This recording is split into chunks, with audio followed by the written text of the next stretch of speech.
صحیح بخاری حدیث نمبر 7۔ ہر کل شاہ روم نے ان کے پاس قریش کے قافلے میں ایک آدمی بلانے کو بھیجا۔ اس وقت یہ لوگ تجارت کے لیے ملک شام گئے ہوئے تھے، اور یہ وہ زمانہ تھا جب رسول اللہ صلی اللہ علیہ وسلم نے قریش اور ابو سفیان سے ایک وقتی عہد کیا ہوا تھا۔ جب ابو سفیان اور دوسرے ہرقل کے پاس اہلیہ پہنچے جہاں ہرقل نے دربار طلب کیا تھا، اس کے گرد روم کے بڑے بڑے لوگ، علماء، وزراء، امراء بیٹھے ہوئے تھے۔ ہرقل نے ان کو اور اپنے ترجمان کو بلوایا، پھر ان سے پوچھا کہ تم میں سے کون شخص مدعی رسالت زیادہ قریبی عزیز ہے؟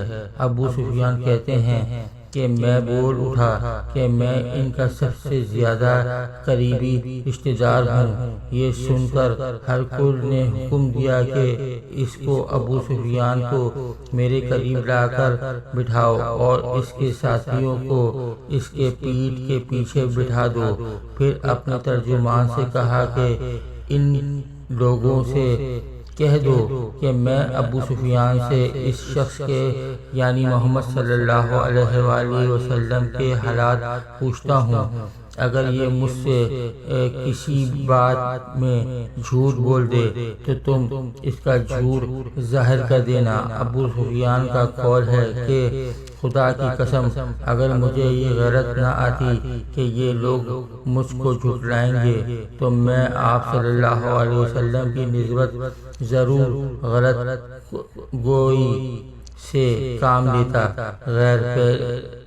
پہلی بات جو ہرقل نے مجھ سے پوچھی وہ یہ کہ اس شخص کا خاندان تم لوگوں میں کیسا ہے؟ میں نے کہا وہ تو بڑے اونچے اعلیٰ نسب والے ہیں، اور کہنے لگا اس سے پہلے بھی کسی نے تم لوگوں میں ایسی بات کہی تھی؟ میں نے کہا نہیں۔ کہنے لگا اچھا اس کے بڑوں میں کوئی بادشاہ ہوا ہے؟ میں نے کہا نہیں۔ پھر اس نے کہا بڑے لوگوں نے اس کی پیروی اختیار کی ہے یا کمزوروں نے؟ میں نے کہا نہیں، کمزوروں نے۔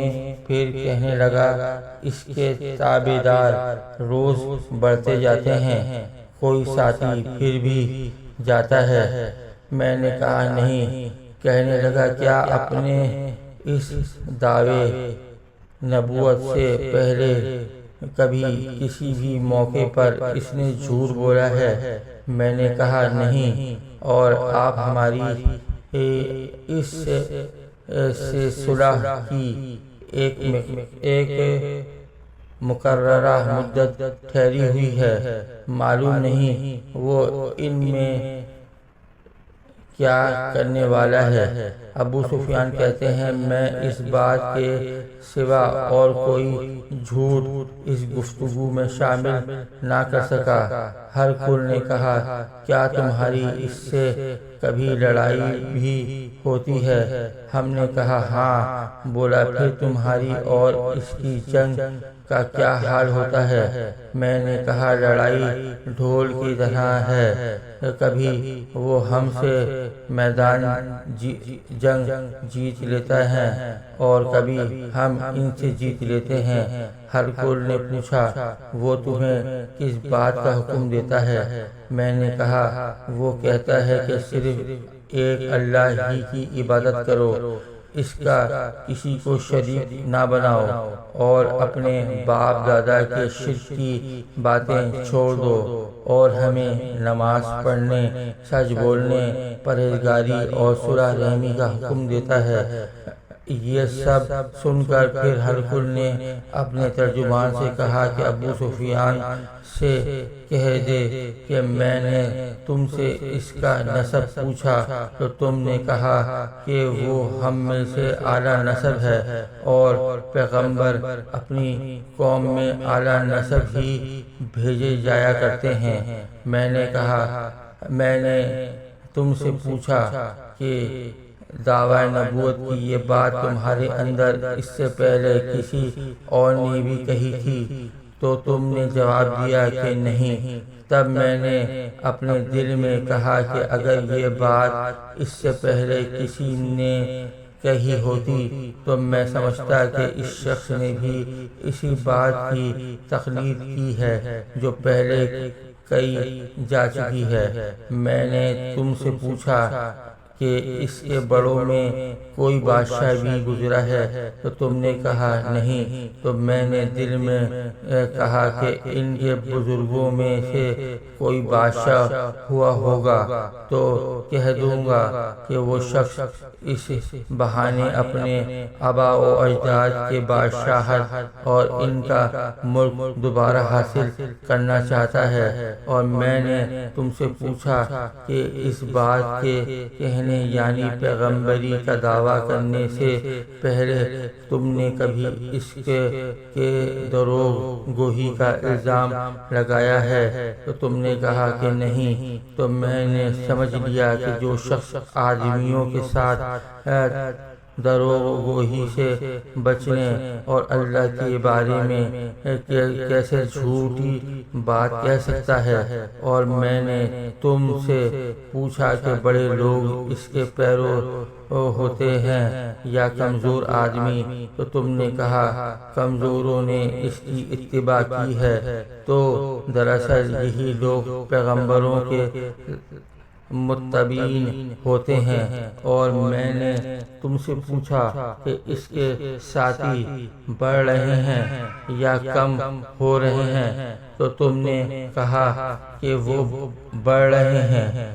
اور ایمان کی کیفیت یہی ہوتی ہے کہ حتیٰ کہ وہ کامل ہو جاتا ہے۔ اور میں نے تم سے پوچھا کہ کیا آیا کوئی شخص اس کے دین سے ناخوش ہو کر مرتد بھی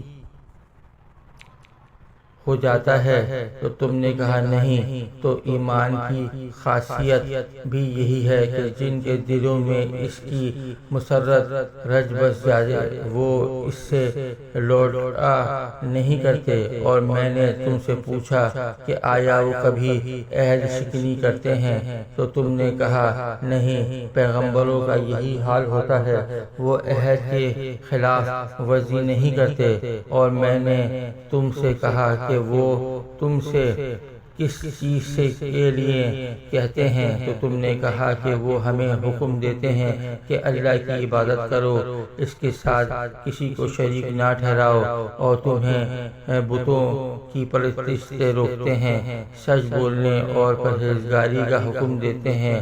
لہٰذا اگر یہ باتیں جو تم کہہ رہے ہو سچ ہیں تو عنقریب وہ اس جگہ کا مالک ہو جائے گا کہ جہاں میرے یہ دونوں پاؤں ہیں۔ مجھے معلوم تھا کہ وہ پیغمبر آنے والا ہے، مگر مجھے یہ معلوم نہیں تھا کہ وہ تمہارے اندر ہوگا۔ اگر میں جانتا کہ اس تک پہنچ سکوں گا تو اس سے ملنے کے لیے ہر تکلیف گوارا کرتا۔ اگر میں اس کے پاس ہوتا تو اس کے پاؤں دھوتا۔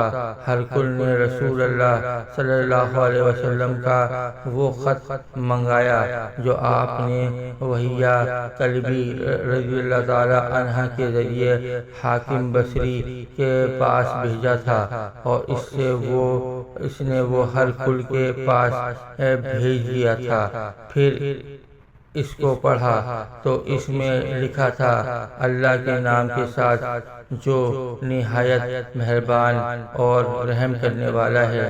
اللہ کے بندے اور اس کے پیغمبر محمد صلی اللہ علیہ وسلم کی طرف سے یہ خط شاہ روم کے لیے اس شخص پر سلام جو ہدایت کے پیروی کرے۔ اس کے بعد میں آپ کے سامنے دعوت اسلامی پیش کرتا ہوں۔ اگر آپ اسلام لے آئیں گے تو دین اور دنیا میں سلامتی نصیب ہوگی، اللہ آپ کو دوہرا ثواب دے گا۔ اگر آپ میری دعوت سے روگردانی کریں گے تو آپ کی رعایا کا گناہ بھی آپ ہی کے پر ہوگا، اور اے اہل کتاب ایک ایسی بات پر آ جاؤ جو ہمارے اور تمہارے درمیان یکساں ہے، اور وہ یہ کہ ہم اللہ کے سوا کسی کی عبادت نہ کریں اور کسی کو اس کا شریک نہ ٹھہرائیں، اور نہ ہم میں سے کوئی کسی خدا کے سوا اپنا رب بنائے۔ پھر اگر وہ اہل کتاب اس بات سے منہ پھیر لے تو مسلمانوں تم ان سے کہہ دو کہ تم مانو یا نہ مانو، ہم تو ایک خدا کے اطاعت گزار ہیں۔ ابو سفیان کہتے ہیں جب ہرقل نے جو کچھ کہنا تھا کہہ دیا اور خط پڑھ کر فارغ ہوا تو اس کے ارد گرد بہت شور و غل ہوا، بہت سی آوازیں اٹھیں اور ہمیں باہر نکال دیا گیا۔ تب میں نے آپ ساتھیوں سے کہا کہ ابو کبشہ کے بیٹے حضرت صلی اللہ علیہ وسلم کا معاملہ تو بہت بڑھ گیا، دیکھو تو اس سے بنی اصغر روم کا بادشاہ بھی ڈرتا ہے۔ مجھے اس وقت سے اس بات کا یقین ہو گیا حضور صلی اللہ علیہ وسلم عنقریب غالب ہو کر رہیں گے، حتیٰ کہ اللہ نے مجھے مسلمان کر دیا۔ روائی کا بیان ہے کہ ابن ناطور اہلیہ کا حکم ہرقل کا مصاحب اور شام کے نصاری کا لارڈ پادری بیان کرتا تھا کہ ہرقل جب اہلیہ آیا ایک دن صبح کو پریشان اٹھا تو اس کے درباریوں نے دریافت کیا کہ آج ہم آپ کے حالت بدلی ہوئی پاتے ہیں، کیا وجہ ہے؟ ابن ناطور کا بیان ہے کہ ہرقل نجومی تھا، علم نجوم میں وہ پوری مہارت رکھتا تھا۔ اس نے اپنے ہم نشینوں کو بتایا کہ میں نے آج رات ستاروں پر نظر ڈالی تو دیکھا کہ ختنہ کرنے والوں کا بادشاہ ہمارے ملک پر غالب آ گیا ہے۔ بھلا اس زمانے میں کون لوگ ختنہ کرتے ہیں؟ انہوں نے کہا کہ یہود کے سوا کوئی ختنہ نہیں کرتا، سو ان کی وجہ سے پریشان نہ ہوں۔ سلطنت کے تمام شہروں میں یہ حکم لکھ بھیجیں کہ وہاں جتنے یہودی ہوں سب قتل کر دیے جائیں۔ وہ لوگ انہی باتوں میں مشغول تھے کہ ہرقل کے پاس ایک آدمی لایا گیا جس کے شاہ غسان نے بھیجا تھا۔ اس نے رسول اللہ صلی اللہ علیہ وسلم کے حالات بیان کیے۔ جب ہرقل نے سارے حالات سن لیے تو کہا کہ جا کر دیکھو وہ ختنہ کیے ہوئے ہیں یا نہیں۔ انہوں نے اس کو دیکھا تو بتلایا کہ وہ ختنہ کیا ہوا ہے۔ ہرقل نے جب اس شخص سے عرب کے بارے میں پوچھا تو اس نے بتلایا کہ وہ ختنہ کرتے ہیں۔ تب ہرقل نے کہا کہ یہی محمد صلی اللہ علیہ وسلم اس امت کے بادشاہ ہیں جو پیدا ہو چکے ہیں۔ پھر اس نے اپنے ایک دوست کو رومیہ خط لکھا اور وہ بھی عالم نجوم میں ہرقل کی طرح ماہر تھا۔ پھر وہاں سے ہرقل حمص چلا گیا اور ابھی حمص سے نکلا نہیں تھا کہ اس کے دوست کا خط اس کے جواب میں آ گیا۔ اس کی رائے بھی حضور صلی اللہ علیہ وسلم کے ظہور کے بارے میں ہرقل کے موافق تھی کہ محمد صلی اللہ علیہ وسلم وقتی پیغمبر ہیں۔ اس کے بعد ہرقل نے روم کے بڑے آدمیوں کو بڑے کے محل میں طلب کیا اور اس کے حکم سے محل کے دروازے بند کر دیے گئے۔